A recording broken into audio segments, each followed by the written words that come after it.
Welcome to kids English school online classes. Introduction में आपको पता है, माय नेम इज सैयद रियाज sir.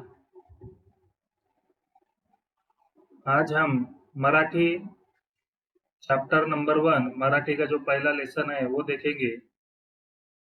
Lecture number 1 for class 7 Marathi की इयत्ता 7वीं की मराठी में का जो पहला लेसन है वो संतवाणी। संतवाणी एक पोयम है और ये संतवाणी को लिखने वाले जो लेखक है वो संत तुकाराम है। संत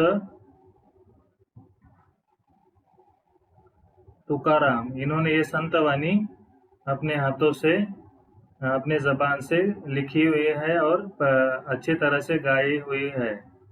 इसका संत तुकाराम का पूरा नाम, संत तुकाराम महाराज का पूरा नाम तुकाराम बोलोबा मोरे था। संत तुकाराम महाराज का पूरा नाम बोलोबा, मतलब उनके फादर्स का नाम बोलोबा और सरनेम मोरे, और तुकाराम बोलोबा मोरे अम्बिले, इन्हें प्यार से अम्बिले भी कहते थे। इनका जन्म 1608 में और मृत्यु 1650 में हुआ था। संत तुकाराम वारकरी संप्रदायातील एक श्रेष्ठ व महान संत कवी होते। संत कवी होते मतलब एक अच्छे संत थे, अच्छे धार्मिक काम को जपने वाले एक महान संत कवी थे। वारकरी संप्रदायातील एक श्रेष्ठ व महान कवी होते। श्री संत तुकारामांच्या अभंगाची गाथा, मतलब इन्होंने कुछ अभंग भी लिखे थे, गाथा, त्यात त्यांचे सगळे अभंग संग्रहित झाले आहेत। या अभंगांची संख्या 5000हून अधिक आहे। त्याहून जनसामान्याविषयीचा कळवळा, समाजातील दांभिकपणाची चीड, अनुभवनिष्ठा, स्पष्ट वक्तेपणा ही त्यांच्या स्वभावाची वैशिष्ट्ये लक्षात येतात। मार्मिक दृष्टांत योजना, दैनंदिन जीवनातील पण, सुभाषित वजा पारखड भाषा हा त्यांचा अभंगाचा विशेष है। मतलब संत तुकाराम ने अभी तक जितने भी अभंग लिखे, गाथा लिखे, उनके उसके बारे में ये इंफॉर्मेशन है।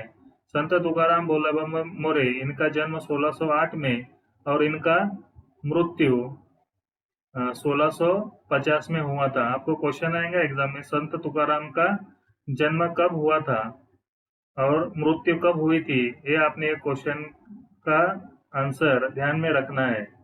अब हम संतवाणी मतलब एक अभंग है। संत तुकाराम ने एक अभंग लिखे और उसको नाम दिए संतवाणी। अब इसका पाठ परिचय क्या है, पाठ में क्या क्या बताया गया है इस संतवाणी में, इसको पढ़कर देखेंगे।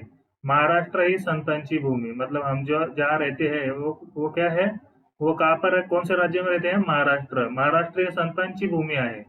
मतलब संतांची भूमि मतलब यहाँ पर संत तुकाराम जैसे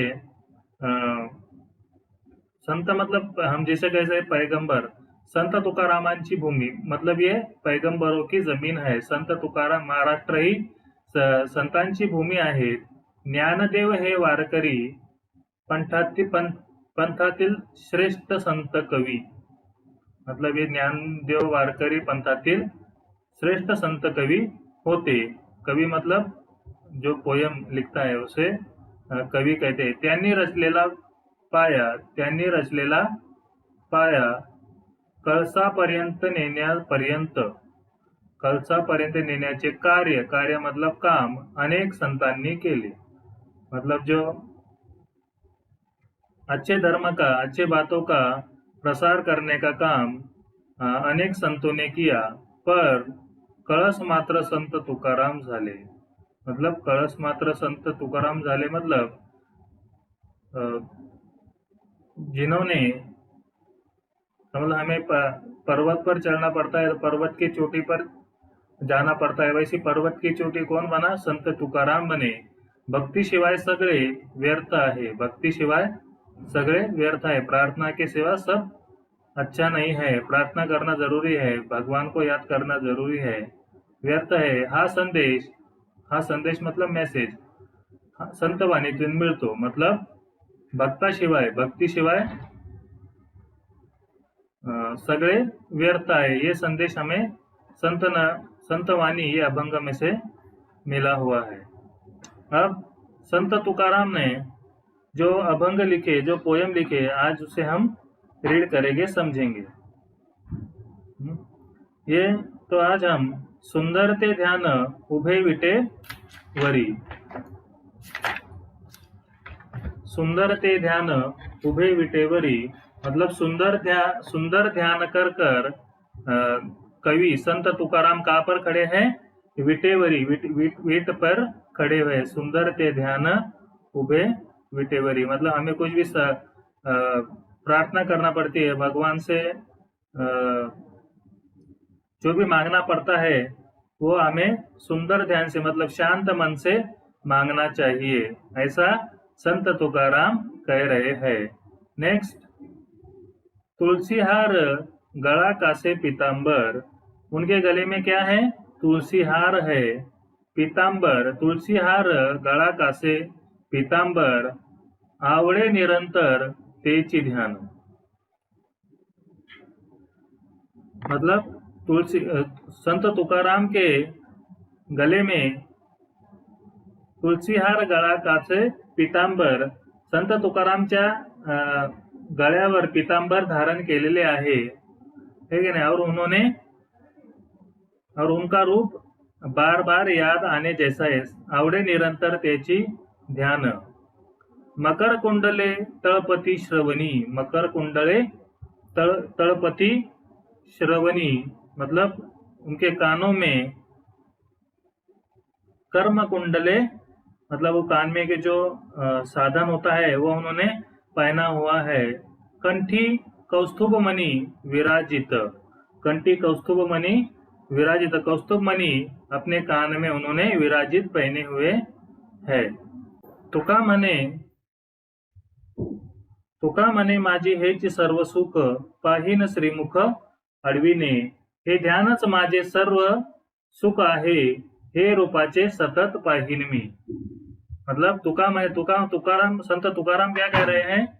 ये जो मैं आपसे भगवान से जो प्रार्थना कर रहा हूँ यही मेरा सब कुछ है, और आपको भी ये अच्छे ध्यान से अच्छी तरह से करना चाहिए। श्रीमुख पाहिन, तुका म्हणे माझी हेची सर्व सुख, पाहिन श्रीमुख आवडीने। तो ये पोएम है, ये संत तुकाराम ने हमें अभंग वाणी के जरिए बताया हुआ है कि हमें भगवान से किस तरह बात करनी चाहिए, किस तरह प्रार्थना करना चाहिए, है कि नहीं। भगवान से शांत मन से प्रार्थना करने के बाद भगवान हमें अच्छा फल देता है कि नहीं। उसके बाद इस अभंग के, इस पोएम के शब्दार्थ है। शब्दार्थ ब्यूटीफुल, सुरेख, सुरेख मतलब सुंदर। नेक्स्ट, हार मतलब माल, नेकलेस। कंठ, कंठ मतलब गला, गला मतलब नेक, ये हमारा नेक। कटी मतलब कमर, वेस्ट। कर मीन्स हाथ, हैंड। श्रवण म्हणजे ऐकणे, हियरिंग, श्रवण म्हणजे ऐकणे। ये तो बताया मैंने आपको संत तुकाराम बोलोबा मोरे अंबिले 1908 मध्ये मतलब 1608 मध्ये त्यांचा जन्म झाला होता। 1608 में उनका जन्म हुआ था, मतलब 1608 उनकी पैदाइश की तारीख है और 1650 में इनका मृत्यु हुआ था। उसके बाद वारकरी संप्रदायातील एक श्रेष्ठ व महान संत कवी श्री संत तुकाराम अभंगाची गाथा, यात त्यांचे सगळे अभंग संग्रहित झालेले आहेत। या अभंगांची संख्या 50,000हून अधिक आहे। आपको क्वेश्चन आएगा एग्जाम में कि संत तुकाराम महाराज ने अभंगाची संख्या, संत तुकारामांची अभंगांची संख्या किती आहे? तो यहाँ पर आपको दिया हुआ है 5,000हून जास्त आहे। संत तुकारामांची अभंगाची संख्या 5,000 है। त्यातून जनसामान्याविषयीचा कळवळा, जनसामान्य मतलब आम आदमी का जो आम आदमी के बारे में उनकी जो कळवळा है, समाजातील दांभिकपणाची चीड, मतलब समान हमारे भारत देश में, महाराष्ट्र में अनेक प्रकार के जाति के लोग रहते हैं और कुछ कुछ समाज के जो लोग रहते हैं वो समाज में तेड़ निर्माण करते हैं, भेदभाव निर्माण करते हैं।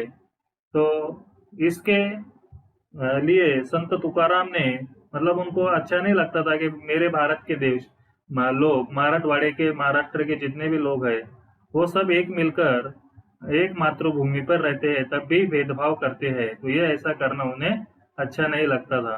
उसके बाद जीवनातील पण दांभिक सुभाषित, जीवनातील पण सुभाषित वजा पारखड भाषा हा त्यांचा अभंगाचा विशेष आहे। उसके बाद स्वाध्याय, ये आपको घर से कर लाना है। स्वाध्याय नंबर 1, खालील प्रश्नांची थोडक्यात उत्तर लिहा, मतलब नीचे दिए हुए प्रश्नों के उत्तर 2 से या 3 लाइन में आपको लिखकर लाना है।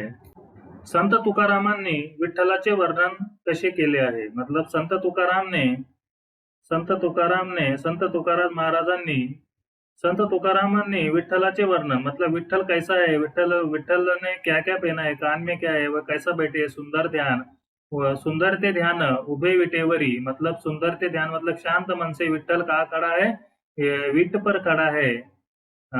उसके उनके गले में तुलसी हार है और पीतांबर पहना हुआ है, आवड़े निरंतर तेची ध्यान, मतलब वो शांत स्वभाव से ईट पर खड़ा हुआ है। कानों में मकर कुंडले तळपती श्रवणी, श्रवण मतलब उनके कान में है, कान में क्या है, मकर कुंडले, कंठी कौस्तुभ मणि, कंठी कमर है कि नहीं, कमर पर क्या है, कौस्तुभ मणि विराजित है। तो इसका आंसर ऐसा भी लिख सकते हैं कि संत तुकाराम विठ्ठलाचे भक्त आहेत। संत तुकाराम किसके भक्त हैं, सब आपको क्वेश्चन आया, संत तुकारामांनी विठ्ठलाचे वर्णन कसे केले आहे, तो इसका आंसर, संत तुकाराम ये किसके भक्त हैं, विठ्ठल के भक्त है, विठ्ठल ये भगवान है। हा? संत तुकाराम विठ्ठलाचे भक्त आहेत, कमरेवर हात ठेवून विटेवर उभे आहेत, मतलब कमर पर हाथ देकर वो कहाँ पर खड़े हैं, ईट पर खड़े हैं। त्यांच्या गळ्यात, मतलब उनके गले में क्या है, तुलसी हार मतलब गले में ये क्या है, गले में त्यांच्या गळ्यात तुळशी हार आहे, त्यांच्या गळ्यात तुळशी हार आहे व त्यांनी पितांबर नेसले आहे, व त्यांनी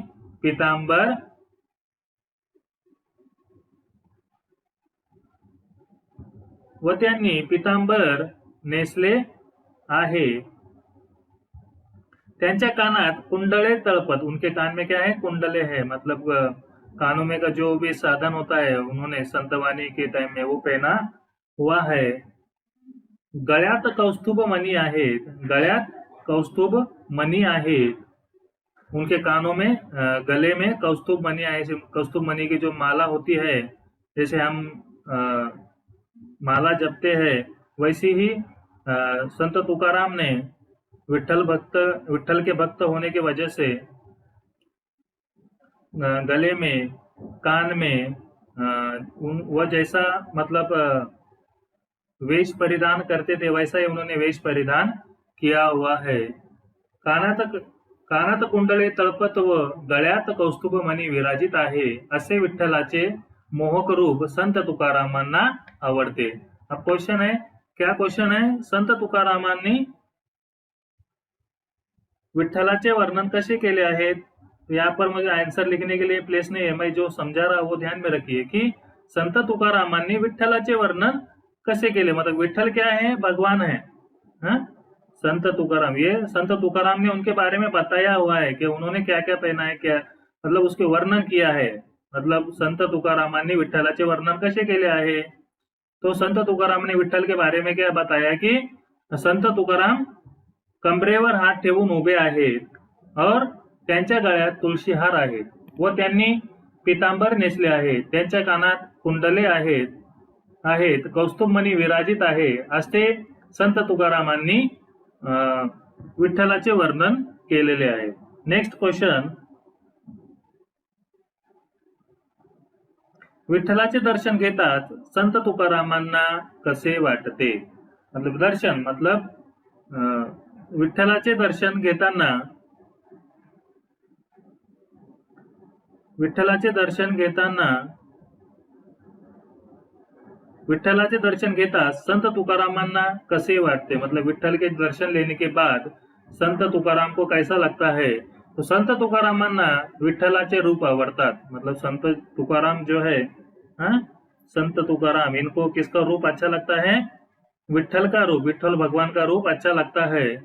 गळ्यात तुलसीहार व पीतांबर नेसले, गळ्यात तुलसीहार मतलब गले में तुलसीहार है और गळ्यात तुलसीहार व पीतांबर नेसले, गले में तुलसीहार और पीतांबर पहना हुआ है। तुकारामांना निरंतर पहावेसे वाटते, मतलब उनको तुकाराम को विठ्ठल को बार बार देखना अच्छा लगता है। विठ्ठलाचे सौंदर्य पाहून तुकारामांना ब्रह्मानंद आठवतो, मतलब विठ्ठल का जो रूप है वो देखकर उनको भगवान याद आता है। विठ्ठलाचं रूप पाहण्यात त्यांना खूप सुख वाटते। संत तुकाराम म्हणतात, त्यांना विठ्ठलाचे मनाला अतिशय आनंदित करणारे रूप हृदयात साठवावेसे वाटते। समझा इसका क्वेश्चन, और एक बार समझाता हूं कि विठ्ठलाचे दर्शन घेताच संत तुकारामांना कसे वाटते। दर्शन मतलब विठ्ठल जब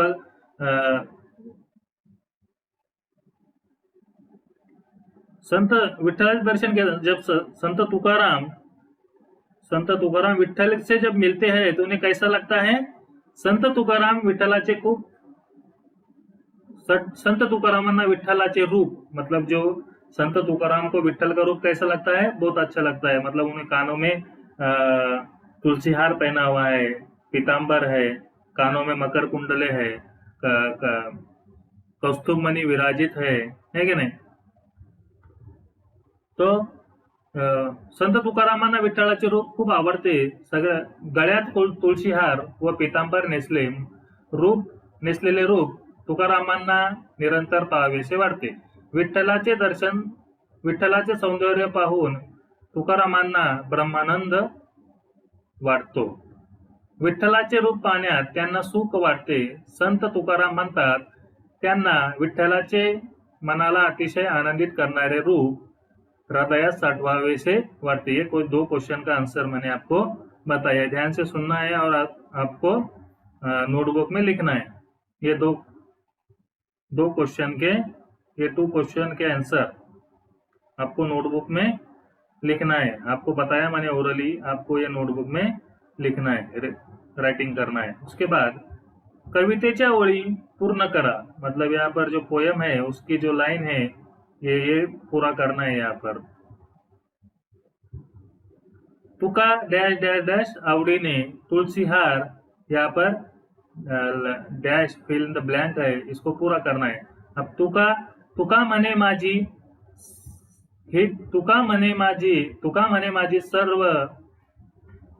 माझी हेची सर्व सुख पाहिन श्रीमुख आवडी। तुका म्हणे माझी हेची सर्व सुख पाहिन श्रीमुख आवडी। नेक्स्ट, तुलसीहार गळा कासे पीतांबर, तुलसीहार गळा कासे पीतांबर, यहाँ पर आएगा फर्स्ट में, सेकंड में क्या, तुलसीहार गळा कासे पीतांबर। नेक्स्ट यहाँ पर आएगा आवडे निरंतर तेची ध्यान, फर्स्ट में आएगा। फर्स्ट में जो line fill in the blank जो आएंगी, तुका म्हणे माझी हेची सर्व, तुका म्हणे माझी हेची सर्व सुख पाहिन श्रीमुख आवडीने। नेक्स्ट,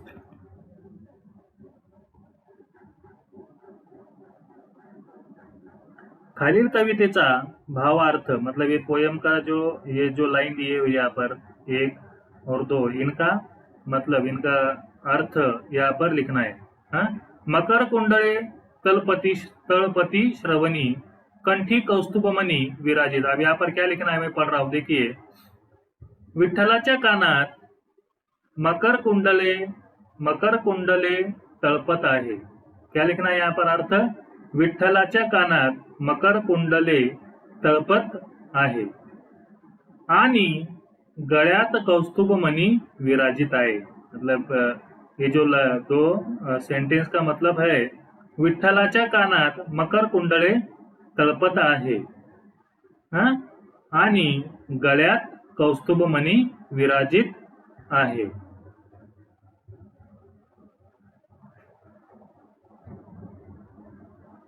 अब नेक्स्ट है जोड्या जुड़वा, मतलब इसका अपोजिट वर्ड्स. कहाँ पे? जवळ, हसणे. फर्स्ट है जवळ, हसणे, मोठी, दिवस, विचार, भरती, खोल. अब जवळ मतलब जवळ, यहाँ पर छोटी, रात्र, रडणे, अविचार, उथळ, दूर, आहुति. अब मतलब जवळ से मिलता जुलता शब्द कौन सा है? दूर. तो यहाँ पर जवळ और दूर की जोड़ी लगाएंगे. अब हंसने, हंसने यहाँ पर हंसने, रड़ने, कोई हंसता है तो कोई रोता भी है. मोठी, मोठी मतलब बड़ा. मोठी, मोठी का मतलब है छोटी. हाँ, मोटी की जोड़ी लगाएंगे छोटी की. दिवस, दिन है तो रात भी है. दिवस, रात्र. विचार, अच्छे विचार है, अच्छे ख्याल है तो गलत ख्याल भी आते हैं. विचार का अविचार. हाँ. भरती, आहोटी. खोल, उथळ, खोल, उथळ. नेक्स्ट, महाराष्ट्रातील संत व त्यांनी निर्माण केलेले साहित्य यांचा अभ्यास करा. मतलब महाराष्ट्र में जितने भी संत होके गए उनके बारे में आपको अभ्यास करना है, और कुछ 2 से 3 वाक्य आपने कम से कम 5 से 7 वाक्य आपने लिखकर लाना है. उसके बाद माझा आवडता संत तुकाराम, तुकाराम महाराज पर निबंध लिखकर लाना है. हाँ? अभी संत तुकाराम, इन्होंने संतवाणी ये पोएम लिखे थे, इसके बारे में हमने आज चर्चा की. इनका जन्म क्या कैसा हुआ, संत तुकाराम को विठल से किस तरह प्यार था, कैसा मतलब उन्होंने विठल के बारे में समझाया, उनके गले में क्या क्या था, संत तुकारामांनी विठ्ठलाचे वर्णन कसे केले आहे, संत तुकाराम ने विठ्ठल के बारे में कैसा कैसा क्या क्या बताया, उन्होंने क्या क्या पहने थे, उनको सुंदर ध्यान कैसा है, विठ्ठलाचे दर्शन घेतात संत तुकारामांना कसे वाटते, विठ्ठलाचे दर्शन घेताना संत तुकारामांना कसे वाटते. तो ऐसा लगता है कि उन्हें बहुत बड़ा खुदा मिल गया. ब्रह्मानंद, संत तुकारामांना विठ्ठलाचे रूप खूप आवडते, है की नाही. उन्होंने गले में क्या क्या पहना है? तुलसी हार पहना हुआ है. आवडे निरंतर ध्यान. कानात मकर कुंडले आणि तळपती श्रवणी, कंठी. मतलब ऐसे अनेक प्रकार के विठ्ठल के जैसा संत तुकाराम ने वेशभूषा की हुई है. उसके बाद हमने यहाँ पर जो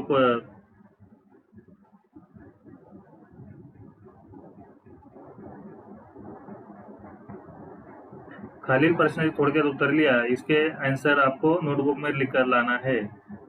उसके बाद खालील कवितेच्या ओळी पूर्ण करा. ठीक है, फिर आपको मैंने बताया इसका आंसर पढ़कर आपने ये सुनकर नोटबुक में लिखना है. ये कविता का अर्थ, ये पोयम का अर्थ आपने यहाँ पर लिखना है. मैंने पढ़कर सुनाया आपको और ये आपने नोटबुक में सुनकर लिखना है. नेक्स्ट, जोड्या जुड़वा, जवळ, दूर, हंसने, रड़ने. इसके आपको क्वेश्चन के आंसर आपको मैंने बताया यहाँ पर. और ये संत, महाराष्ट्रीय संत व त्यांनी निर्माण केलेले साहित्य यांचा अभ्यास करा. और संत तुकाराम महाराज, इनके बारे में यहाँ पर कुछ लाइन दी हुई है इतनी, तो इसके ऊपर निबंध लिखना है. हाँ, और ये वीडियो सब बच्चे देख रहे हैं, तो आपसे ये गुजारिश है कि आप सिर्फ वीडियो मत देखिए, इसका होमवर्क भी कंप्लीट कीजिए. तो हमें समझेंगे कि आप होमवर्क कर रहे हैं या नहीं है, समझ में आ रहा है या नहीं है. लेकिन बस हम वीडियो डाल रहे हैं और आप देख रहे हैं, इसका हमें कुछ मतलब मालूम नहीं हो रहा कि आप क्या वीडियो देख रहे हैं या नहीं. तो वीडियो देखने के बाद मतलब देख रहे हैं, उसी वक्त कुछ समझा नहीं है तो आप मुझे कॉल कर भी बता सकते हैं कि सर ये समझ रहा नहीं, वो समझ रहा नहीं. और जो भी प्रॉब्लम होगा मेरे नंबर पर आप फोन कर मुझसे पूछ सकते हैं.